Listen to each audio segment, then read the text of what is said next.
नमस्कार दोस्तों हाल ही में गुरुग्राम फरीदाबाद नोएडा नमो भारत आरआरटीएस जो कॉरिडोर है उसे हाल ही में मंजूरी मिल गई है।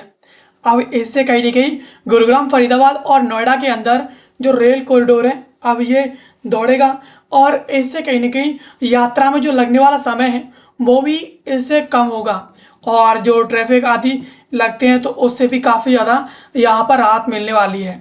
अब खबर की बात करें कि ये चर्चा में क्यों है, तो गुरुग्राम फरीदाबाद नोएडा नमो भारत आरआरटीएस कॉरिडोर को मंजूरी मिली है। अब 40 मिनट में पूरा होगा 2 घंटे का सफ़र और बनेंगे 18 आधुनिक स्टेशन, यानी इस कॉरिडोर पर 18 अत्याधुनिक जो स्टेशन है वो भी बनने वाले हैं। चलिए इसके बारे में थोड़ा विस्तार से समझते हैं कि आखिरकार यह कॉरिडोर कितने में बनेगा और यानी कितने बजट में बनने वाला है और इसके अलावा ये किस किस को कनेक्ट करेगा, इन सब के बारे में विस्तार से समझ लेते हैं। सबसे पहले खबर के प्रमुख बिंदुओं के बारे में बात करें तो हरियाणा के एनसीआर क्षेत्र में यातायात की सूरत बदलने के लिए गुरुग्राम फरीदाबाद नोएडा नमो भारत आरआरटीएस कॉरिडोर को हाल ही में मंजूरी मिल गई है।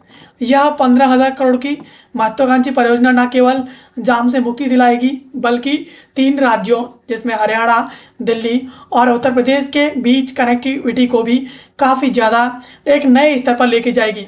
यानी ये जो प्रोजेक्ट है गुरुग्राम फरीदाबाद नोएडा नमो भारत आरआरटीएस कॉरिडोर, इसका जो टोटल जितने का बजट है इसका वो 15,000 करोड़ रुपए का है और ये 3 राज्य जिसमें हरियाणा, दिल्ली और उत्तर प्रदेश है, इन तीनों को एक बेहतर इस प्रकार से कनेक्टिविटी ये प्रोवाइड करेगा।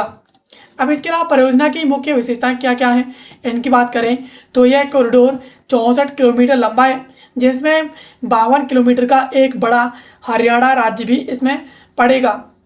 यानी टोटल इसमें 64 किलोमीटर का है ये और इसमें 52 जो किलोमीटर है वो हरियाणा राज्य के अंदर ही अंदर आता है। तो यानी 12 किलोमीटर है वो आउटर है, लेकिन 52 किलोमीटर क्षेत्र है वो हरियाणा राज्य का इसके अंदर आता है। अब इस प्रोजेक्ट का करीब 15,000 करोड़ रुपए इसमें खर्च किए जाएंगे और पूरे रूट पर कुल मिलाकर 18 आधुनिक स्टेशन बनाए जाएंगे। इस परियोजना की सबसे बड़ी और खासियत यह है कि इसका जो मॉड्यूल है वो ड्यूअल है, यानी इसमें आरआरटीएस प्लस मेट्रो ये दोनों इसमें काम करने वाले हैं। इसके अलावा एक ही जो ट्रैक है उस पर हाई स्पीड नमो भारत ट्रेन है, इसके अलावा लोकल मेट्रो दोनों एक साथ चलेंगी जिससे लागत और ज़मीन की बचत भी होगी। यानी इस रूट पर हाई स्पीड नमो ट्रेनें भी चलेंगी, इसके अलावा इस पर जो लोकल मेट्रोज हैं वो भी इस पर चलेंगी। ऐसे सरकार को कॉस्ट भी कम आएगी और इसके अलावा ज़मीन भी इसमें उपयोग होने से बचेगी। भारत की ज़मीन भी कहीं इसमें तीनों राज्यों में से बचने वाली है। एंड इसके अलावा यहाँ पर समय और रफ्तार का नया मेल, यानी इसमें समय भी बचेगा और रफ्तार भी उतनी ही रहेगी। इस कॉरिडोर के शुरू होने से यात्रा के समय में भारी गिरावट आएगी और नमो भारत ट्रेनें 180 किलोमीटर प्रति घंटे की रफ्तार से इस पर दौड़ने वाली हैं। हर 5 से 7 मिनट के अंतराल पर यात्रियों के लिए ट्रेन की सुविधा उपलब्ध होगी, यानी सिर्फ 5 से 7 मिनट का टाइम लगेगा हर एक नई ट्रेन आने में, जिससे यात्री सहजता से अपनी यात्रा कर सकेंगे।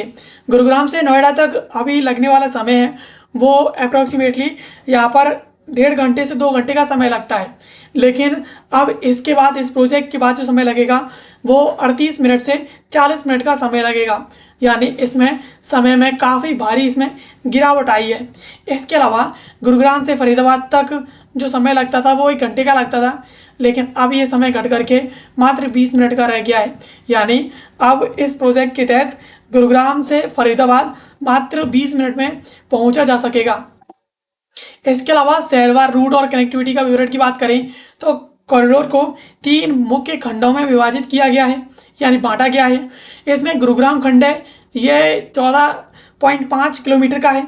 यह इफ्को चौक से शुरू होकर के मिलेनियम सिटी सेक्टर 52 और जो ग्वाल पहाड़ी है जैसे जो प्रमुख केंद्र हैं उनको एक साथ ये कनेक्ट करने वाला है, जोड़ने वाला है, यानी ये प्रथम खंड में जोड़ेगा। इसके अलावा फरीदाबाद खंड की बात करें तो ये 16 किलोमीटर लंबा है। ये सैनिक कॉलोनी और NIT और इसके अलावा बांटा जैसी जो घनी आबादी वाले क्षेत्र हैं उनसे होते हुए ये बादशाहपुर तक जाएगा। तो इस प्रकार से ये घनी आबादी को भी ये कवर करने वाला है। इसके अलावा ग्रेटर नोएडा यानी ग्रेटर नोएडा खंड की बात करें तो ये FNG यानी फरीदाबाद नोएडा गाजियाबाद एक्सप्रेसवे के माध्यम से सेक्टर 142/168 क्षेत्र को इसमें जोड़ेगा और इसका अंतिम स्टेशन है वो सूरजपुर जंक्शन होगा। यानी ये 3 जो खंड है उन्हें जोड़ने वाला है। इसमें गुरुग्राम खंड होगा जो 14.5 किलोमीटर का होगा, फरीदाबाद खंड होगा वो 16 किलोमीटर का होगा। इसके अलावा इसके बाद जो खंड बचेगा वो नोएडा खंड होगा जो उत्तर प्रदेश के नोएडा के अंदर ये जो चलने वाली है।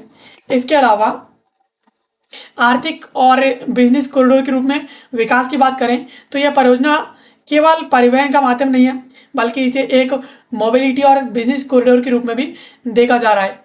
यह गुरुग्राम फरीदाबाद के औद्योगिक केंद्रों को नोएडा के IT और कॉमर्शियल हब से सीधे जोड़ेगा। यानी जो गुरुग्राम है और जो फरीदाबाद है उसे डायरेक्टली कनेक्ट करेगा नोएडा के IT और कॉमर्शियल जो सेक्टर्स हैं उनसे सीधे जोड़ेगा। इसके अलावा इसे क्षेत्रीय अर्थव्यवस्था को गति मिलेगी और इसके अलावा दिल्ली की सड़कों पर वाहनों का जो बोझ है वो भी कम होगा। यानी जब ये रूट दौड़ने लगेगा तो दिल्ली की सड़कों पर जो ट्रैफिक लगता है ना उसकी समस्या भी यहाँ पर कम होती हुई नजर आएगी। एंड इसके अलावा इसकी समय सीमा की बात करें कि इसमें कितना समय लगने वाला है तो मुख्यमंत्री नायब सिंह सैनी ने NCRTC को इसकी विस्तृत रिपोर्ट यानी डिटेल्ड जो प्रोजेक्ट रिपोर्ट है DPR है वो जल्द ही तैयार करने के निर्देश दिए हैं। और इसका जो निर्माण का शुरुआत का समय है ना वो दिसंबर 2026 तक है। यानी इसका जो निर्माण है दिसंबर 2026 तक इसका निर्माण है शुरू होने वाला है। इसके अलावा वर्ष 2031 तक इस कॉरिडोर की पूरे होने का भी लक्ष्य रखा गया है कि ये कॉरिडोर साल 2031 तक पूरा हो जाएगा। इसके अलावा मुख्यमंत्री नायब सिंह सैनी व्यक्तिगत रूप से केंद्रीय मंत्री मनोहर लाल हैं उनके साथ सीधे संपर्क में हैं ताकि इस परियोजना के क्रियान्वयन में कोई देरी ना हो। यह हरियाणा सरकार की NCR क्षेत्र को विश्व स्तरीय बुनियादी ढांचा देने की दिशा में एक बहुत बड़ी पहल है। यानी टोटल 64 किलोमीटर के इस कॉरिडोर में 52 जो किलोमीटर क्षेत्र है वो हरियाणा के अंदर है। तो ये सबसे ज़्यादा सशक्त करेगा वो हरियाणा को ही करेगा और इसमें कहीं ना कहीं हरियाणा एक नेक्स्ट लेवल पर जाने वाला है। तो इस कॉरिडोर के सफल होने से और इस कॉरिडोर की मंजूरी से ये कहीं ना कहीं अब जो ट्रैफिक है उससे मुक्ति दिलाएगा और लगने वाला जो समय है वो भी इसमें काफ़ी ज़्यादा कम लगने वाला है। तो दोस्तों ये थी खबर जिसको आज के इस वीडियो हमने समझा। ऐसे वीडियोस के लिए आप हमें सब्सक्राइब कर लीजिए। मिलते हैं किसी अगले वीडियो में किसी नए और महत्वपूर्ण टॉपिक के साथ। तब तक के लिए आप सभी का बहुत बहुत धन्यवाद।